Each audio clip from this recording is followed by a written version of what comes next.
армысыздар. Бүгін сіздермен тортты безендіруге арналған вафельный крошка дайындайтын боламыз. Бөлме температурасындағы сары майымызға қантымызды салып, жақсылап әппақ болғанша араластырамыз.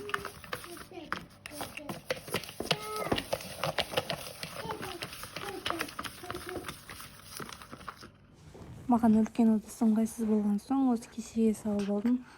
Екеуін жақсылап араластырып аламыз.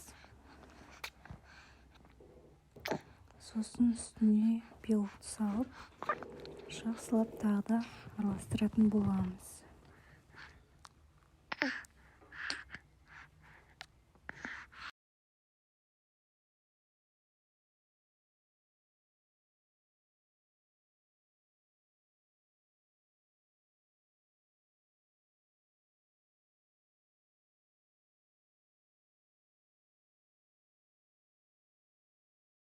Үстіне аппақ болғанша миксерлеп аламыз. Оның үстінен ұнымызды салып, жақсылап араластыратын боламыз.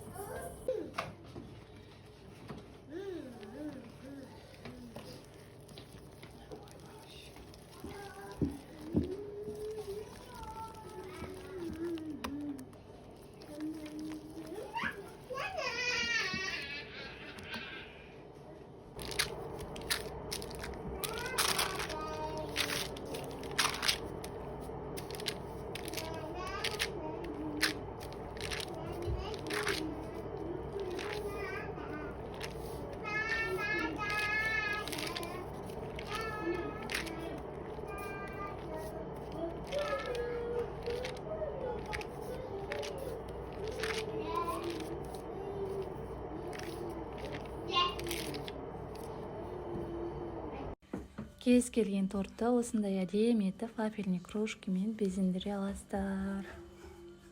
Күшті болды.